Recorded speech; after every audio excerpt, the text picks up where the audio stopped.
Hey everybody, Smart Silver Stacker here. It's Friday, August 27th, and we got some inflation data today that I think is worth taking note of and commenting on. Here's the headline from CNN Business. A key inflation measure rose at the fastest pace in 30 years in July. And this headline is referring to the PCE index, an index of American consumer spending, which rose by 4.2% in the year ended July, which is the fastest pace since January of 1991. And the CNN article goes on to mention that inflation has been a hallmark of pandemic recovery, and that the reopening of economies along with supply chain problems has made things more expensive. And while I'm sure those factors have played a role in rising prices, I think it should also be noted that a tremendous amount of money has been created along the way, and that is actually the primary driving force behind price inflation. If you want to see what I'm talking about, let's take a look at the data on the M1 money supply from the St. Louis Fed. Now, at first glance, this chart looks pretty shocking, as clearly the M1 money supply has increased drastically. But if we take a bit of a closer look, we can see that things aren't quite that clear. If we take a look at the April 2020 M1 money supply number, you can see it's at 4,774. Now that's in billions of dollars, so basically $4.7 trillion. And then if we go to the next month, May, we can see that it's 16,262 billions of dollars, or 16.26 trillion. So why the huge jump? Well, if you go down to the key at the bottom of the chart, we can see that the methodology for measuring M1 money supply changed in May of 2020. And I'll link to this page if you want to read the full definitions of the M1 money supply for yourself. But when you compare the pre-May 2020 and the post-May 2020 descriptions, before May of 2020, there were money market deposit accounts and savings accounts that were not included in the M1, and after May, they began to include these. Now, why did they do this? I'm sure that there were excuses provided, but it seems to me that this was probably in an effort to obfuscate and play down the amount of money creation that we've seen since May of 2020. Even if we look at from then, May 2020, to now, the latest number in July of 2021, we can see that it goes from $16.26 trillion to $19.4 trillion using the new methodology. And this is obviously a massive increase in the money supply.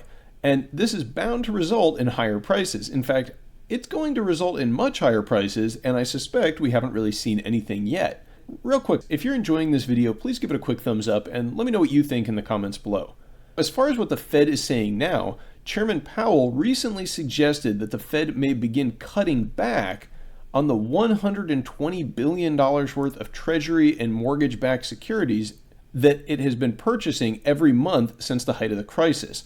But it's not like he gave a timeline or indicated what exactly the Fed would be doing to tighten policy. And I'd like to point out that cutting back on $120 billion of monthly asset purchases isn't exactly the most hawkish statement he could make. I mean, even having that seems extremely dovish by any normal standards. Even if asset purchases were ended completely, and honestly, I doubt that that's anywhere near possible without a complete collapse of confidence in markets, the federal funds rate is still near historic lows, and I doubt any attempt to raise it will be successful in the long term. So here's a chart of the federal funds rate from the St. Louis Fed, and it illustrates just how low rates have been for a long time. For more than a decade, we've had extremely low rates, near zero starting just after the 2008 crisis, and then there's a small blip from 2015 to 2019 where the Fed sort of experimented with raising rates.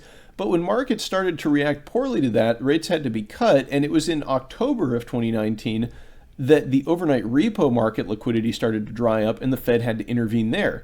So luckily for them, the current health crisis that we're involved with came along, and it gave the Fed a convenient excuse to intervene in markets like never before.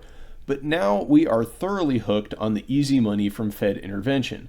Don't forget, we still have our $28.6 trillion national debt, and with massive infrastructure spending right around the corner, there is going to be plenty more debt for the Fed to monetize. there's no way that this rising debt can be sustained with anything resembling a normalization of interest rates.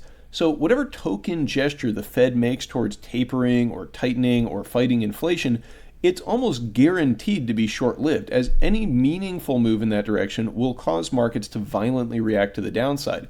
And when that happens, watch out, because even with all the money creation we've seen so far, the final act is going to make all of this pale in comparison, and I think we are approaching that time. When it will arrive exactly, who knows?